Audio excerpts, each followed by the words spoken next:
Super Grand Champ, guys. This is Kemble here with Tilley. Chris Tilley. We have Alexander Goking on his last stage from the August Super Grand Championship. He had a great day. This is who he is, the most warmed up, and then we're going to go backwards into some practice footage and try to give Alex a few things to work on. What do you think, Chris? Well, I think we're going to see a lot of stuff here. See what happens.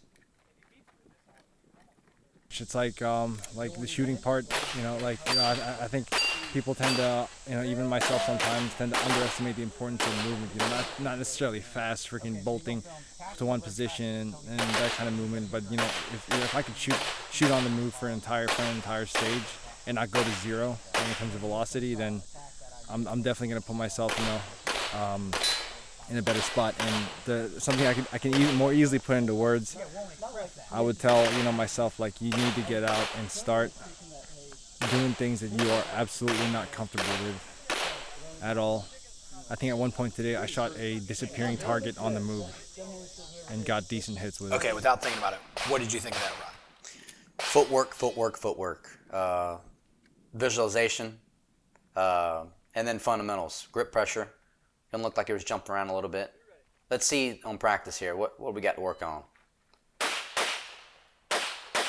I'm seeing Again, that grip. yeah, that grip pressure right there. On and off, especially on that bigger transition. He completely relaxed grip pressure, came up to the target, added it. Middle was okay.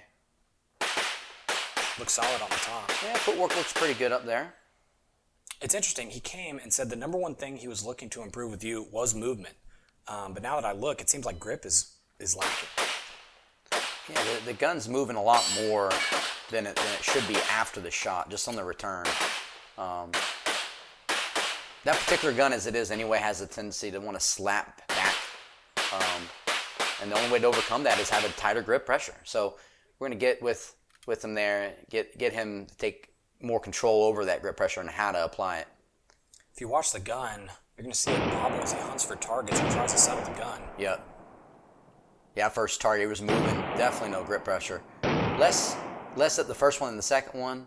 But the transition too, he's definitely leading with his transition with the shoulders instead of actually the lower body. So for everyone at home, we want to keep your eyes on the gun and also your eyes on Alex's hip as he tries to settle into each transition and struggles to find that shooting platform. Speaking of eyes, you want to find the target and have the gun follow where you're looking, and he does a great job of that. He leads all transitions with his eyes. He's just moving the gun incorrectly. He's moving with his upper body and then lower body following. It needs to be the other way around. Lower body moves everything as one unit. Hips, shoulders square to the target you're shooting as much as possible. And by no means, Alex, do we think you don't understand optimal grip pressure. It just seems like during transitions or during numerous target arrays, he's breaking that optimal pressure down. He's breaking it, he's changing it, but I think there is something we can talk about here possibly when we get together next time to make that grip pressure actually be more effective. I don't think he's weak with his grip pressure. I think his grip pressure is not effective because of the technique he's using to get it. Misapplied. Yes. Here he is coming into position. You can see the same angle. The stance too, and the heels moving through the ball of the foot there. And that was a 20-yard target. It wasn't an easy shot. It had a penalty underneath it. There the hips trying to settle.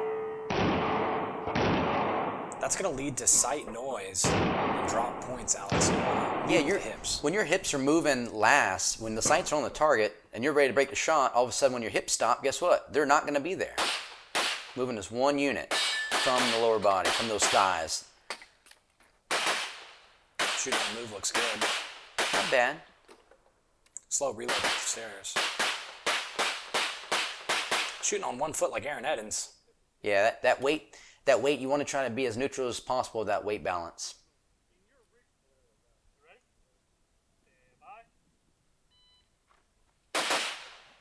I'd like to see him visualizing the stages more. Oftentimes he's not hitting the spot, so to speak. Yeah, he's a little loose with his footwork for sure, and I think it's just the fact of not training footwork drills while he was shooting, while he's moving. When I come into this position, what foot am I coming into? He doesn't even, I don't think that's on his radar yet. So we're going to get him a couple videos to watch and get him squared away with his footwork.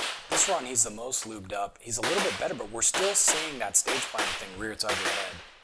Yeah, I mean, this is a stage where you're really changing gears. You're going from ones to twos to threes, back to ones, and if you're not careful with that, those techniques we're talking about, the transitions, the grip pressure, that makes that a stage with a lot of balls. So what does he need to do, having seen that footage today, to be a better shooter tomorrow? It's got to be grip pressure number one, transitions number two. Those are your fundamentals, simple drills to fix that. Footwork's going to be number three on that. Again, it's a lot of drills, but those techniques, when you learn it, and those rules of learning it, you're going to apply it at this stage, the first stage, any stage. And you're going to make better stage tactics.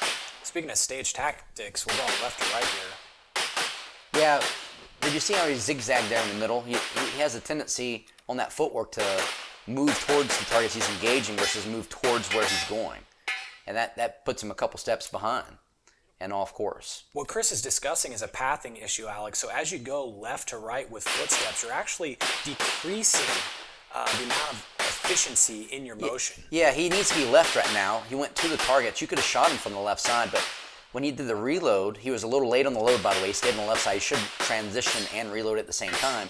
He moved to the targets. Watch here. Then load, the gun's on the left, then they move to the right. But he moved to the targets. There was no need for that. It actually put him off course. So the word we're looking for is economy of motion. Exactly. Economy of motion. It's not, I don't think he meant to do it. It's just natural to do. A lot of people do it. They don't even realize they're doing it. I think it'll also translate to economy of effort. I think Alex is always feeling slightly rushed, slightly behind. Yeah, he's pushing. The end here is a great example of moving with the upper body first, too, instead of moving with the lower body. What that's doing is putting the center of gravity over his toes. Yeah, he's got to work on that transition. Not only is it costing him time, it's costing him points. Final drill of the day.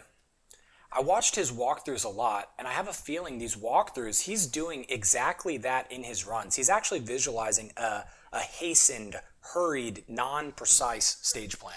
Yeah, and when I first started visualization and really worked on it, one of the biggest pieces of advice I got, I couldn't tell you who told me, was when a pianist actually learns a very complex piece, they go as slow as physically possible and they work up to the speed of the song, just like in most things. And a lot of times what we do here is we don't apply that.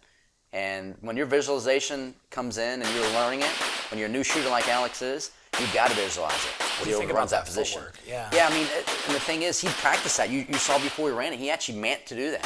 He didn't think anything about it. And it's just him moving to the target that he's engaging versus moving to where he needs to be. A pathing issue. Yep. So he actually visualized and did what he wanted to there. It just put him off course. He took 2 steps farther to the left than he needed, then had to go 2 steps back on track. Here, that visualization really messed him up. He had to restart the run, skip to target. Yep. He transitioned over it, realized it stopped. Restart here. Let's try to get him back on track here and get a good run for the end. Watch your feet. Overstep. The reload was junked there. He should have kept moving and stayed on the same side. And then we overstep at the end. Yep. And what put him off track all from that one position. He never got back on track. Overcommitting to the left side of the stage. Grip pressure, number 1. Transitions, number 2. Footwork, number 3. Those are the biggest things we're seeing here time and time again. So grip pressure, how to do it, how to maintain it, the consistency of it. Transition with your lower body, starting from your lower body. You're not going to transition with the lower body and have a mistake there. That's got to change. And then the third thing, footwork, doing those box drills. And then the fourth thing we're going to throw in there as well, new shooter, got to get it. When he's doing all this, he's got to get it mentally down, visualization. Absolutely. It's one of those things where you don't want to be the smartest guy in your group. And then, when you're like the dumbest guy in the group, it's just that much better. And you're going to get these things, Alex, when you're around guys that are better than you. Absolutely. I mean, that's what you're looking for. When you go to a match, you don't want to just stay with your buddies. You want to go to a match, you want to be with guys that are beating you. Is a lot if you know how to work it, Yeah. Yeah, you can put that.